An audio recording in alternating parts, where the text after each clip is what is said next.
आप जो भी सोचोगे वही आपको मिल सकता है, लेकिन कैसे? अपने सबकॉन्शियस माइंड को इस्तेमाल करके, अपने अवचेतन मन को इस्तेमाल करके। अमेरिकी मनोवैज्ञानिक विलियम जेम्स ने कहा है, आप जैसा चाहो वैसा बन सकते हो, बस आपके मन की आस्था उसमें होनी चाहिए। एक चीनी कहावत है कि एक चित्र 1000 शब्दों के बराबर होता है। कैसा चित्र, कैसे उस चित्र को अपने मन में लेकर आए हम। अपने सबकॉन्शियस माइंड को हम जो भी चित्र दिखाते हैं कि मुझे ये चाहिए अपने मन की कल्पना में बनाकर, तो हमारा सबकॉन्शियस माइंड उसी पर काम करना शुरू कर देता है और हमें वो चीज़ कुछ ही दिनों में हमारे सामने लाकर खड़ा कर देता है। देखिए, उदाहरण के लिए एक महिला ने संपत्ति बेचने के लिए इस फॉर्मूले का, इस टेक्निक का इस्तेमाल किया। उसने मन में अपने पूरी आस्था के साथ एक चित्र खींचा। उसकी संपत्ति नहीं बिक रही थी, तो एक चित्र खींचा।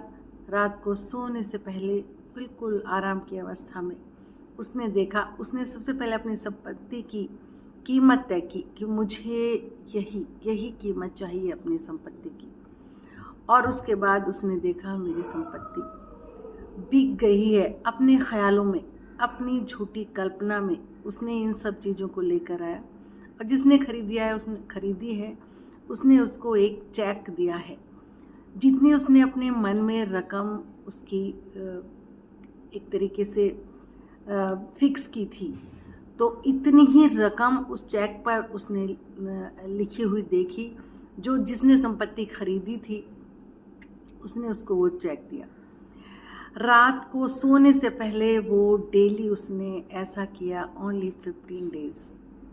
और एक दिन अचानक उसको कॉल आया ख़रीदार का कि मुझे आपकी संपत्ति खरीदनी है। ये कोई जादू नहीं, ये कोई मैजिक नहीं है, ये हमारा सच में ही सबकॉन्शियस माइंड एक मैजिक है। और वो रात को काम करता है जब हमारा लॉजिक माइंड सो जाता है। वो काम करना बंद कर देता है और सबकॉन्शियस माइंड हमारा जागृत होता है, तो उस वक्त हमारी सारी इच्छाएं पूरी होती हैं, जो भी हम दिखा देते हैं अपने सबकॉन्शियस माइंड को।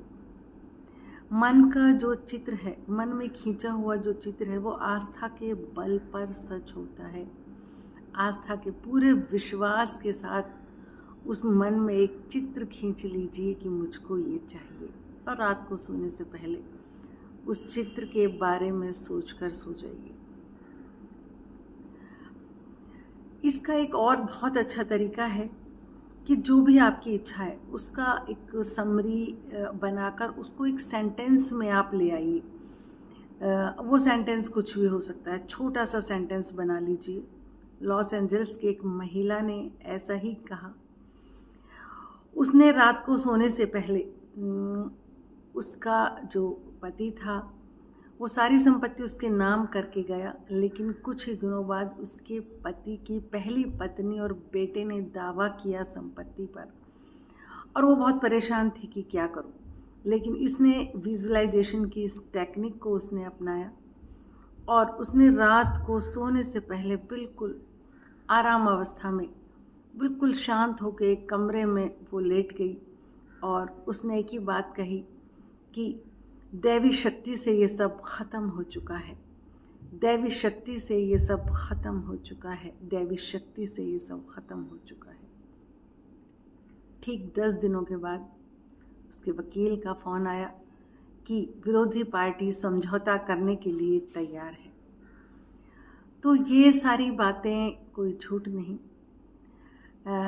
Power of subconscious mind book में बहुत अच्छी तरीके से इन सब बातों को समझाया गया है।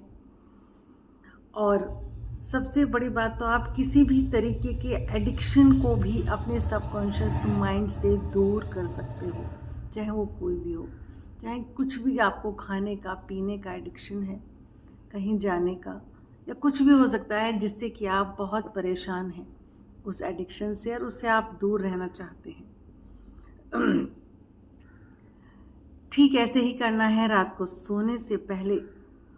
मुझे इस आदत से छुटकारा मिल चुका है। धीरे धीरे अपने मन में इन शब्दों को कहते हुए सो जाओ कि मुझे इस आदत से छुटकारा मिल चुका है।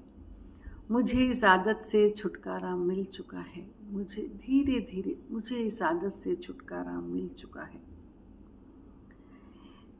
प्रार्थना में धन्यवाद कहना भी एक बहुत अच्छा तरीका है।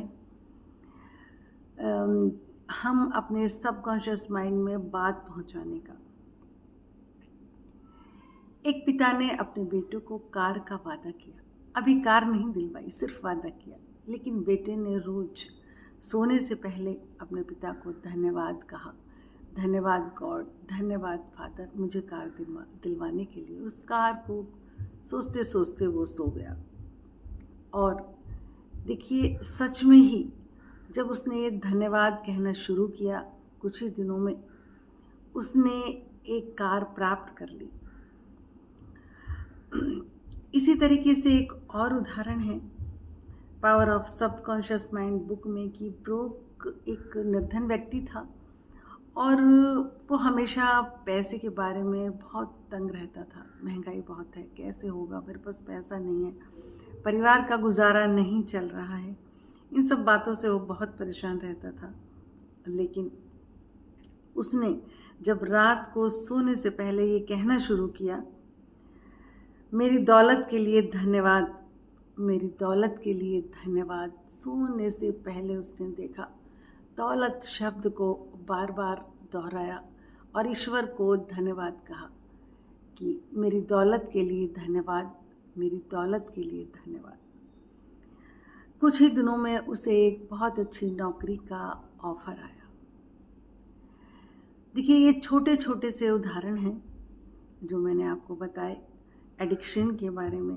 प्रार्थना के द्वारा धन्यवाद करें और कैसे विजुअलाइजेशन करें, जैसे उस महिला ने अपनी संपत्ति बेचने के लिए किया। अपने जो भी आपकी विश है उसको एक छोटे से सेंटेंस में बनाकर रात को सोने से पहले उसको कहते हुए सो जाइए और उन्हीं विचारों को सोचते हुए सो जाइए। देखिए, कुछ ही दिनों बाद आप भी महसूस करेंगे कि आपकी वो विश पूरी हो चुकी है जो आपने चाही है। इस टेक्निक को, विजुअलाइजेशन की इस टेक्निक को या अपनी इच्छा को एक छोटे से सेंटेंस में बनाकर और रात को सोने से पहले कहते कहते सो जाइए।